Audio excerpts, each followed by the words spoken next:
اعوذ باللہ من الشیطان الرجیم، بسم اللہ الرحمن الرحیم۔ السلام علیکم پیارے دوستو، آپ کو خوش آمدید میرے خوشحال زندگی کے چینل پر۔ میں آپ کے لیے ایک بہت اچھا وظیفہ لے کر آیا ہوں جو پر اثر ہے، اور آپ کی زندگی میں جتنے بھی غم ہیں، مصیبتیں ہیں، دکھ ہیں، پریشانیاں ہیں، وہ سب دور ہو جائیں گی اس کو کرنے سے۔ وظیفہ ایک ایسا عمل ہے جو قرآن اور سنت کی روشنی میں میسر مانا جاتا ہے۔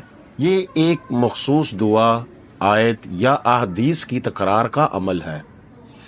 اس کا مقصد عموماً خواہشات کو پورا کرنا، مشکلات کا حل یا روحانی برکتوں کی طلب ہونا۔ وظیفے کو ایمان اور یقین کے ساتھ انجام دیا جاتا ہے۔ اس کا انجام ہونے پر امید ہوتی ہے کہ اللہ تعالی دعاؤں کو ضرور قبول کریں گے۔ وظیفے کے عمل میں قرآنی آیات اور دعاؤں کو بخوبی سمجھنا بہت ضروری ہے، اور اللہ کے صفاتی ناموں کا مطلب کیا ہے، اللہ کیا سمجھانا چاہتا ہے، ان کا سمجھنا بھی بہت ضروری ہے۔ آج میں آپ کے ساتھ جو وظیفہ شیئر کروں گا اس کو بخوبی آپ کو سمجھانے کی کوشش کروں گا، تاکہ آپ اس کو سمجھ کر اور جان کر اس کو عمل کریں، اور اس وظیفے کو ضرور کریں، تاکہ آپ کی زندگی میں نکھار آئے، زندگی میں سکون آئے، خوشیاں آپ کو ملیں، آپ کی جائز حاجات پوری ہوں۔ جب آپ اس عمل کو یا قرآنی آیت کو یا دعا کو بخوبی سمجھیں گے تو وظیفہ اس کا جب کریں گے تو وظیفے کا مقصد اللہ کی رضا کے قریب ہو جائے گا، اور اللہ تعالیٰ آپ سے راضی ہو کر آپ کی دعاؤں کو قبول فرمائے گا۔ جو میں آپ کے لیے وظیفہ لے کر آیا ہوں وہ اللہ تعالیٰ کے صفاتی ناموں میں سے ہے۔ وہ اللہ تعالیٰ کا صفاتی نام یہ ہے، یا مسبب الاسباب، یعنی کہ سبب پیدا کرنے والا، اسباب کا سبب پیدا کرنے والا۔ یعنی کہ جب آپ اپنی زندگی سے تھک جائیں، مشکلات سے گھبرا جائیں، مصیبتوں میں بھرے ہوں، اور مصیبتوں نے آپ کے گھر کا دروازہ دیکھ لیا ہو، تو پھر اللہ تعالیٰ کی ذات مسبب الاسباب ہوتی ہے، وہی سبب پیدا کرنے والا ہوتا ہے۔ تو اللہ تعالیٰ آپ کی زندگی میں جتنے دروازے بند ہو جاتے ہیں اس سے کہیں زیادہ دروازے اللہ تعالیٰ آپ کے لیے کھول دیتے ہیں۔ یہ جو وظیفہ ہے ہر نعمت کے لیے وظیفہ ہے، دولت کے لیے، رزق کے لیے، جات کے لیے، مشکلات کے لیے، جو بھی آپ کی مشکلات ہیں اللہ تعالیٰ آپ کے لیے سبب پیدا کرے گا۔ یا مسبب الاسباب، یہ اللہ تعالیٰ کا صفاتی نام ہے۔ مختلف مسائل میں اس کو پڑھنے کی مختلف تراکیب ہوتی ہیں۔ زیادہ تر لوگ اس وظیفے کو اس طریقے سے کرتے ہیں جو میں آپ کو طریقہ بتا رہا ہوں، اور یہی زیادہ مجرب طریقہ ہے۔ جس کو بھی کوئی مشکلات یا کوئی حاجت درپیش ہونا، وہ ہر روز بعد نماز عشاء 2 رکعت نماز نفل قضاء حاجت کی نیت سے ادا کرنی ہے، اور پھر اس کے بعد آپ نے کھلے آسمان کے نیچے جانا ہے، ننگے سر کھڑا ہونا ہے، اور پھر اس کے بعد آپ نے کم از کم 500 یا 700 مرتبہ یا مسبب الاسباب سبب لی یا الخیر، یہ پڑھنے کے بعد اول و آخر درود ابراہیمی پڑھنی ہے۔ آپ نے سب سے پہلے 2 رکعت نماز نفل قضاء حاجت کی نیت سے ادا کرنا ہے عشاء کی نماز کے بعد۔ پھر آپ نے 3 یا 7 بار درود ابراہیمی پڑھنی ہے۔ پھر اس کے بعد آپ نے پڑھنا ہے یا مسبب الاسباب سبب لی یا الخیر۔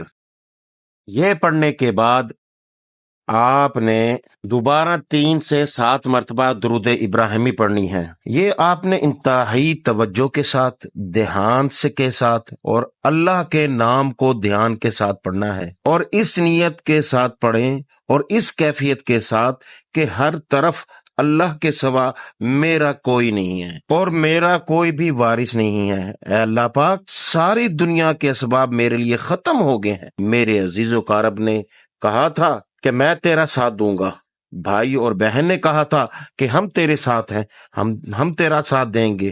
اے اللہ، یہ سب جو میرے تھے سب ساتھ چھوڑ گئے ہیں۔ اے اللہ پاک، تو ہی میرا ہے، تو ہی میرے لیے مسبب الاسباب ہے۔ اے ساری کائنات کے مالک، میرے بہت غم ہے، بہت ساری مشکلات میں گرا ہوا ہوں، اور میری خوشیاں مجھ سے ناراض ہو گئی ہیں، خوشیوں کو میں ترس گیا ہوں۔ اور میری زندگی میں بہت سارے دردوں نے گھر کر لیا ہے۔ میں تجھی کو اپنا درد سناتا ہوں کہ تو سنتا ہے، اکتاتا نہیں۔ لوگوں کو میں جب اپنا درد سناتا ہوں تو لوگ میرا تماشا بناتے ہیں، تو ہی تو سننے والا ہے، تیرے سوا میرا کوئی نہیں، تو ہی سننے والا ہے، تو ہی مسبب الاسباب ہے، اور تو ہی اسباب پیدا کرنے والا ہے، تو ہی ساری میری مشکلات کو حل کرنے والا ہے، تو ہی میرے درد کا مداوع کرنے والا ہے۔ میری الجھنیں، میری مرادیں، اپنی خواہشیں، اپنی پریشانیاں، میں اپنے غم تیرے سامنے پیش کرتا ہوں۔ تو ہی ہے، تو ہی وہ ذات ہے، تو کائنات کا مالک ہے، تو ہی اسباب پیدا کرنے والا ہے۔ اے اللہ پاک، میری تمام پریشانیاں، میرے غم، میرے دکھ، میرے درد جتنے بھی ہیں، اللہ پاک یہ دور کر دے۔ تو اللہ پاک آپ کے تمام غم، تمام الجھنیں، تمام مصیبتیں، تمام کی تمام زندگی کے اندر جتنی بھی مشکلات ہیں، وہ تمام کی تمام اللہ پاک حل فرما دیں گے۔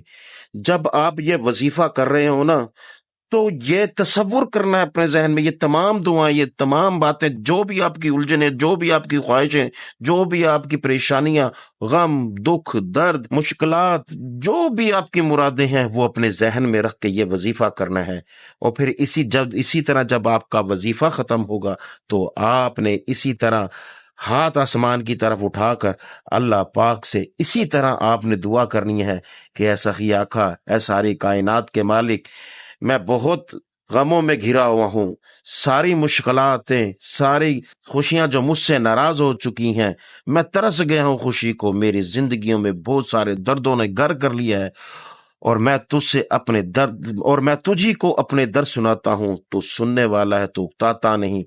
اسی طرح آپ نے جس طرح میں نے آپ کو بتایا ہے، اسی طرح اللہ پاک سے دعا کریں، حضور صلی اللہ علیہ وآلہ وسلم کا واسطہ اور وسیلہ دیں۔ اللہ پاک کیوں نہیں سنتا کہ آپ کی کس طرح مشکلاتیں حل ہوتی ہیں، اور کس طرح آپ پریشانی سے چھٹکارا پاتے ہیں۔ جب آپ ان مشکلات سے چھٹکارا پا جائے، اللہ پاک آپ کے تمام حاجتیں پوری کر دے۔ اللہ پاک آپ کو دولت سے جب نواز دے تو غریبوں کو ضرور یاد رکھنا، ان کو صدقہ خیرات دینا، ان کی مدد کرنا، ان کے دکھوں میں برابر کے شریک ہونا۔ اللہ پاک آپ سے بہت خوش ہوگا، اور اللہ تعالیٰ فرماتا ہے جو میری راہ میں خرچ کرتا ہے میں اس کو 10 گنا نوازتا ہوں۔ پھر دیکھیں آپ کے گھر میں خوشیوں کا گہوارہ، دولت کی ریل پیل، روزگار ہی روزگار، مال میں، دولت میں برکتیں، آپ کے روزگار میں اتنی وسعت ہوگی کہ آپ سے رزق سنبھالا نہیں جائے گا۔ میں اب آپ سے اجازت چاہتا ہوں، مجھے دعاؤں میں یاد رکھنا۔ اللہ تعالیٰ آپ کو اور آپ کے گھر والوں کو خوش و خرم رکھے، آباد رکھے، تمام غموں کو دور رکھے، بد نظر، بد فعل، بد عملیات، بد قول فعل، بد جن و بشر سے بچائے۔ آمین ثم آمین برحمتک یا رب العالمین۔ اللہ حافظ۔